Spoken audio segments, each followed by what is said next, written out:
Hey everyone, welcome back to the Beneath the Layers podcast. I'm your host, Larry, and today's episode is going to be a little bit different than some of the other ones we have recorded before. Again, like the first season, we kind of interviewed quite a bit of people, went through their lives, and sort of talked about some of the experiences that they have gone through. This season, we're going to be getting a little bit more deeper, and I'm going to be asking a little bit more difficult questions where they don't have a direct answer, or the answer might be a little bit different from each one of us. You know, we go person to person, we might have a different answer or a different perspective when it comes to the sort of question. And these questions, though, they're all something that we have a perspective about. Every single one of us. If you're listening to this and you hear the question that's being asked, you'll have your own perspective on it. You'll have your own opinion on the way that these things are dealt with. And they all vary. They all vary just depending on, maybe it's religious beliefs, maybe it's personal beliefs, maybe it's some sort of just perspective that you gained over the course of your life. And so what we'll be hearing today is my personal perspective on this topic. But I hope that by sharing this perspective that you can either take something from it and, make it a part of your own perspective, or maybe you can just listen and see that there are some things that we think are the same when it comes to this particular question. Okay. And this idea, this thought that I had, I was just thinking about this not too long ago the other day. And I was also, heavily thinking about it for almost a week now since the last recording, which is quite funny. Gave me an idea of what I wanted to talk about for this week. So it kind of pushed back everything I had planned for the next couple episodes, but I don't know. I just think this is kind of important. So I hope that those of you listening can, gain something. If you can take one thing from what I'm saying, then hopefully, not hopefully, I will definitely consider this episode to be a success, and that's just the way I feel about it. Anyways, so let's just get to it. One thing that we have all sort of felt at one particular point in time is the feeling of loss, whether it was a loved one that may have passed away, or maybe it was somebody who that you just lost forever, or even a pet. Maybe you lost a pet. And so it's kind of dealing with the acceptance of that loss and dealing with sort of the tragedies, that's how you pronounce it, tragedies that have sort of taken over parts of your life in some aspect, and what you've probably taken from those tragedies and whatnot. So I'll start by telling you a story. When I was younger, one thing that I remember growing up, which is, I guess if you think back, at the time I didn't realize it, but if I think back on it, I guess it's a little sad, but I went to a lot of funerals, and a lot of the funerals were family members, and I didn't really know who any of them were, because they were all older for the most part, and my parents knew them or knew of them. They're like either their cousins or whatever the case might be, but I got pretty familiar with sort of what a funeral was and what it meant for someone to no longer be here on this earth anymore, and kind of the way that people reacted to that situation, to that person no longer being here. And I easily related it to the loss of pets, because I also lost a few pets growing up as well. So, I mean, I didn't really understand the difference at that time. When you're like 6 or 7 years old, you don't really know the difference. All you really know is that they're no longer going to be there anymore. Lost a few friends in high school as well, which was a different sort of feeling, and I'll kind of get into that later. But it's different when you personally know somebody compared to just being at a funeral, because maybe your parents are taking you there with them, or maybe you're just invited and wanted to show your condolences, or whatever the case might be. But I just remember at that time, I would just see other people crying, so I would start crying. It was just kind of an overwhelming feeling, and I didn't quite know why I was crying. Just saw that everyone else was, and would feel kind of bad if I was the only one not crying, So it happened naturally. I wasn't forced. It was just kind of like when you're surrounded by all these people crying, it kind of like makes you want to feel the same sort of feeling, whether you understood it or not. And when you did feel that feeling, you felt a little bit better, because you kind of felt like, well, this is how I'm supposed to feel. At least that was my experience growing up. At some point, though, I didn't really cry at funerals anymore. Not because I wasn't sad about it, not because I didn't was trying not to cry, or whatever the case might be. It was just, at some point you understand that it's a part of life. There's no life without death, and there's no death without life, and death is not the end, it's the beginning. Because especially if you're religious, when you pass on from this life, you gain eternal life elsewhere, in heaven, hopefully. But also at the same time, when someone passes away, when someone moves on, it opens a spot for someone else. And the beautiful thing about that is, even though that you no longer have this person there with you or on this earth anymore, a new person or a new being is born into this earth. And the beautiful thing about that is, I believe everything is connected. The universe as a whole, we're all connected. As much as you may think otherwise, you see that everything relies on everything else. Just think about it in this way. You can look at a rock and think that there's no connection to you to that rock. But little did you know is that what you're standing on every time you take a step is a rock. And so you're trusting that rock to hold you up. Of course, you don't think about that on a daily. And the reason why you don't think about that daily or consciously is because you know that connection is there. You trust that connection 100%. You don't need to put or devote any energy or time or thought into it, because you know with absolute that those rocks are going to hold you up.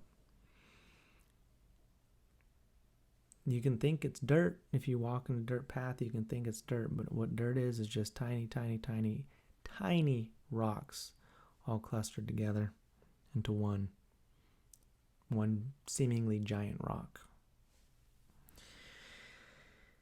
Anyways, so what I meant by that, everything's being connected.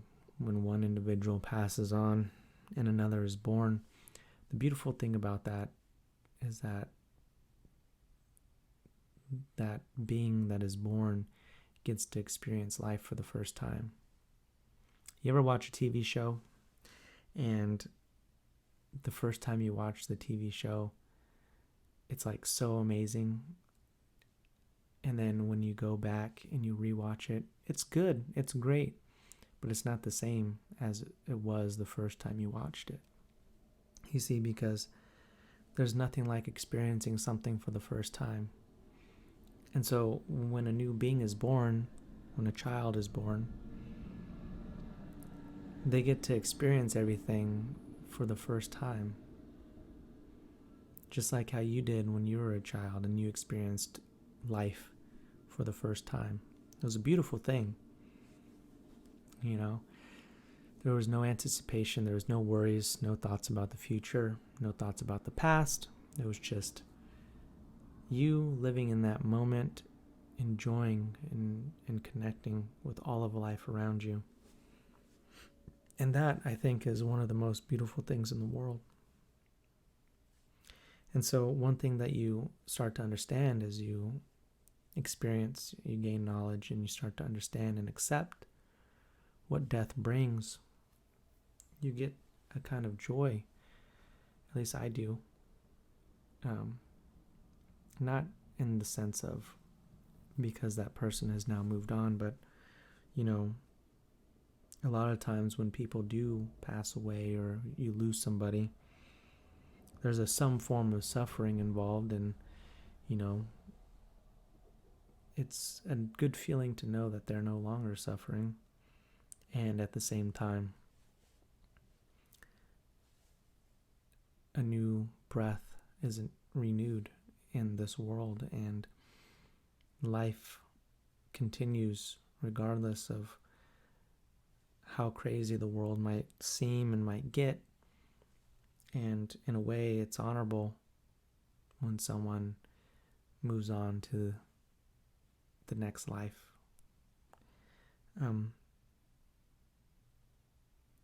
I say that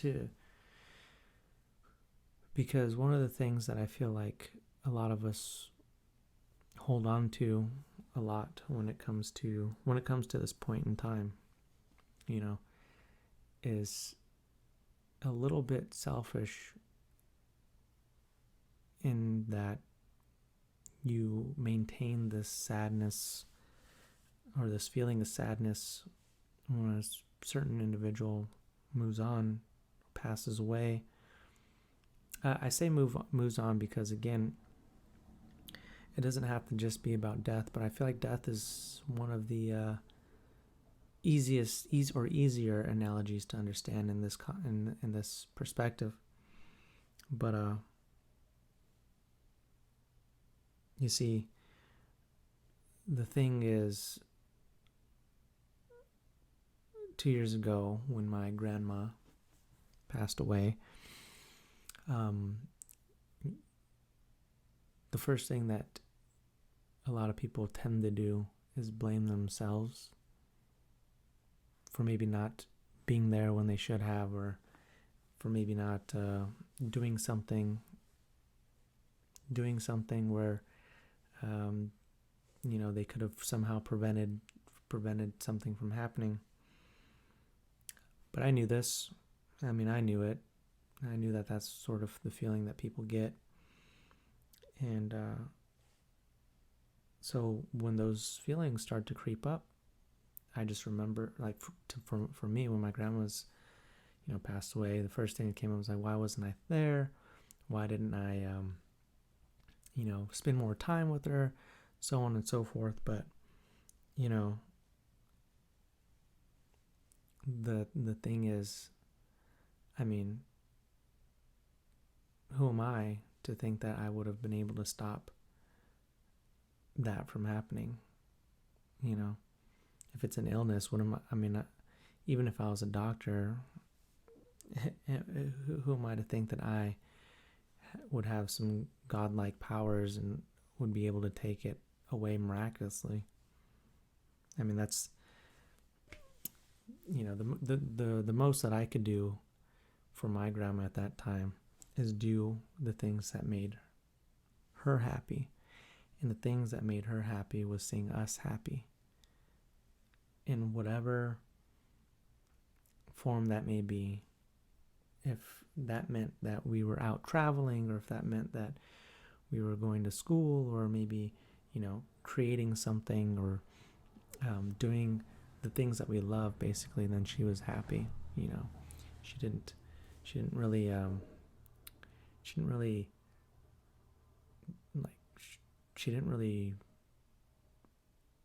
I mean, of course she wanted us to be there with her, hang out with her, see her every now and then, but if we were out doing the things we loved, then she was happy with that. That's something that she would have appreciated, as if we didn't worry because she was sick. Don't worry because she was sick. Don't worry about those things. Just go out, make her happy by living a happy life for ourselves, And that is probably one of the most selfless things I think somebody that I've seen and experienced with do or say, or even just by their actions. It was very admirable. It was, and I learned a lot from this time. I learned a lot, and it made, of course, when she passed away, I was very sad. I showed up to the hospital because I was at school, and my mom called me, and my mom told me that my grandpa had taken my grandma to the hospital. Now, this is on the day that she ended up passing away, but she was sick for a little while before then, and I left school and I went straight to the hospital. It took me about half an hour to get there, so on my way there, I think my mom had called me back and told me that she had actually passed away and whatnot. And so I'm still driving there. I get there and I see her, and of course I'm human, so the emotions come, but they're not there very long. Quickly I just compose myself, and I start to handle everything that I needed to handle, because my grandpa at that time, he was there. He was also a little bit older, so didn't really know too much about handling this sort of situation, especially in this moment where you have a lot of feelings that are just overwhelming everything. So I was talking to the nurse, and I was trying to get everything situated, because my grandma, one things that she had said before she passed away was that she wanted to donate her body to science, and didn't want like a funeral burial or anything like that. She wanted to just donate her body to science, and that was that. So that's what I did. I had to handle that, call a bunch of different places, be in constant communication with the nurse to make sure that everything's going the way that it should.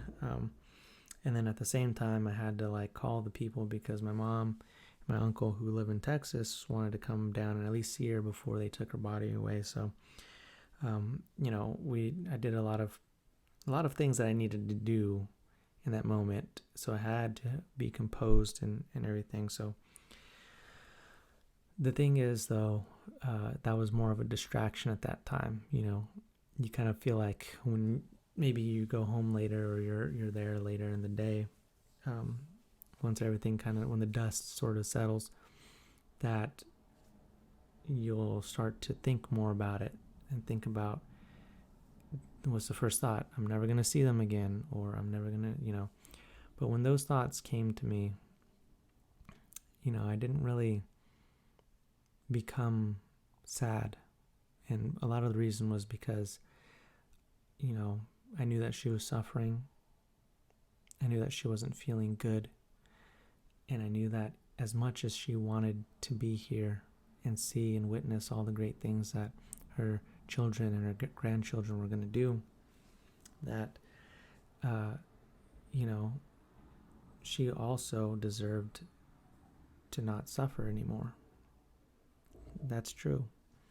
And it would be very selfish to think, or to want, essentially, to keep her here on this earth, to continue that suffering just because of my own selfish desire to have my grandma around. That's the way I thought about it. That's the way that I was able to kind of accept what had just happened.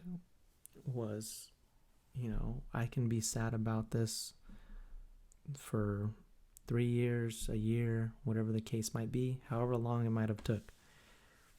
But eventually, the thing is, eventually, everyone who has lost somebody accepts that loss at some point. And you can talk about it without feeling sad. You can talk about them and their memories that you've had without getting sad about it. And that's the thing that I sort of realize.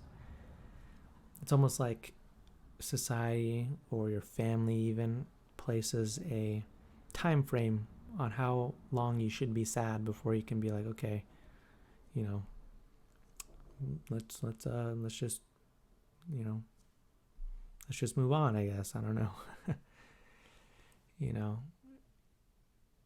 I mean, you can, it's okay if you lose someone very close to you and the next day you're smiling and having a great time and you feel okay, because you accepted that reality quickly, and that's okay.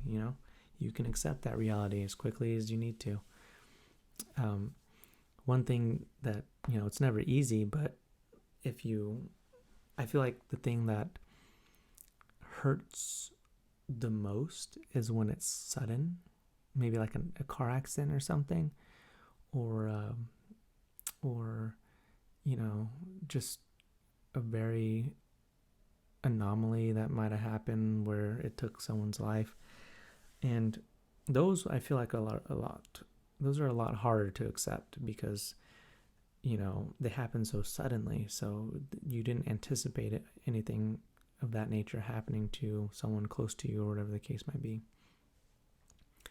If you, have a loved one who's going through something, like an illness or a disease or something like that, it's a little bit, personally, I feel like it's a little bit, I mean, of course it depends on how close they are to you, but personally I feel like it's a little bit easier to accept, or you can accept it a lot more quickly because the anticipation's there, where you kind of have in the back of your mind, like, okay, well, one day or someday soon this might happen.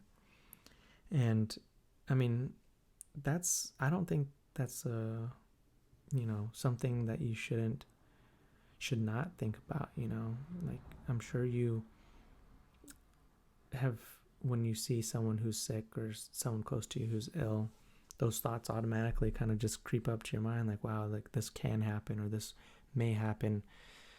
And if it doesn't, great. As long as that person's quality of life did not change drastically, where they are in some form suffering the consequences, if they can live a happy life, then that's amazing. But the one thing that, again, I think is can be considered selfish is if you hold on to somebody or something longer than you probably should. And that goes for a lot of things. It's not just in this sense. That's if you're working at a job that you hate, you don't want to work at it for longer than you probably should. Or if you're in a relationship and it's not going well, and that you should probably break it off, but you hang on to it probably for a little bit longer than you probably should. So at some point you got to accept what the universe is throwing at you. And these things are sad. These things aren't easy to think about. These things aren't fun to think about, but the more that you can accept and the more that you can understand what it means to accept loss of somebody, whether it's in the sense of, losing a loved one to some sort of disease or accident, or maybe you break up with somebody who you thought you were going to marry, or maybe they break up with you. I don't know, whatever the case might be, but these things that are typically very hard to accept, if you understand and you learn to accept them and kind of gauge what that does for you, then all of this leads back to one simple conclusion, one simple fact, and that's that you will live a life filled with joy and happiness, not a life full of regret, not a life full of animosity, not a life full of doubt, self-doubt, All in all, happiness is what I think is one thing that's most important in every single person's life. And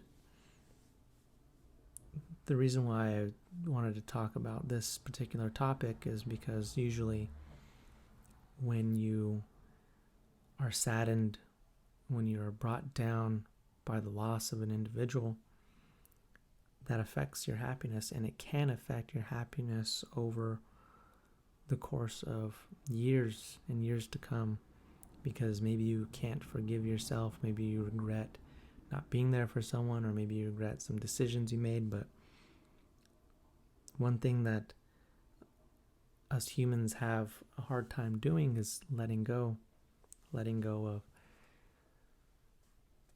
things that I guess we can't accept. We just can't let those things go. And when you can't let them go, you don't accept them, basically, for what they are. And again, I think it's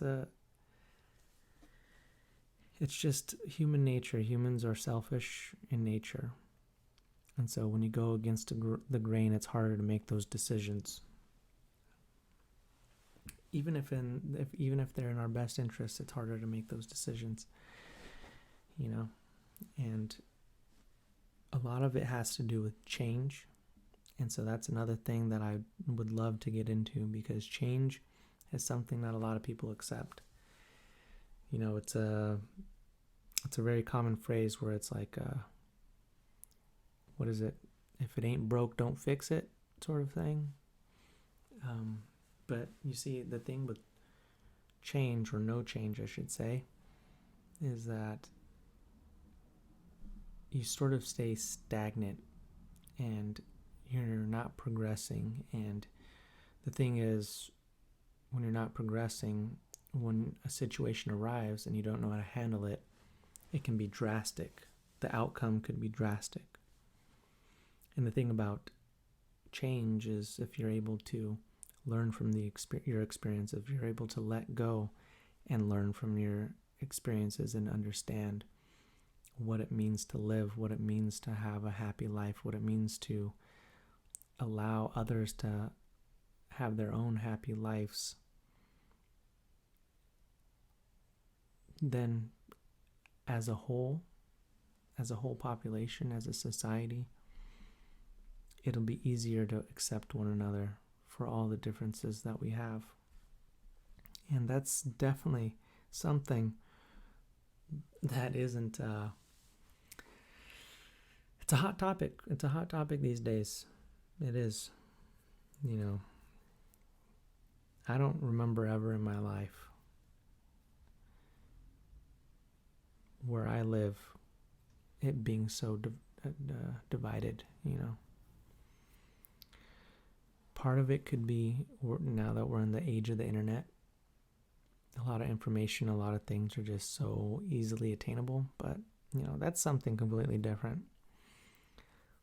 That is something completely different. We can have that conversation another day. But I think that's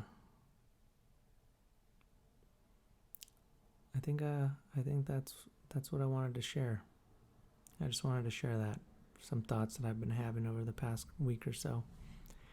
Um, you know, I'll just say this too. This is more about the podcast itself. It's, for whatever reason, I find it a lot more difficult to just blab on and talk. I'm just being honest with everyone. I feel like it's a lot easier when there's some sort of feedback, or if, like on the first season, I'm talking to somebody and I can see where they're coming from, understand them, ask them questions based off of that. Or if I think of something, think of some sort of a question in the form of not pushing somebody, but just trying to understand how the different types of people think. And that is just so interesting to me. And so we're going to get a lot more of that. This season, okay, starting next week, because I'm going to be basically getting a lot of different perspectives on kind of vaguish questions, because I want to start by asking questions or talking about topics that are a little bit more universal. That way it's just a little bit easier to understand, and then if there's something that needs to be a little bit more specific, a little bit more detailed, I will definitely get into that, because that's some good stuff, I'm not gonna lie. Some good stuff. So but anyways, that's it for this week.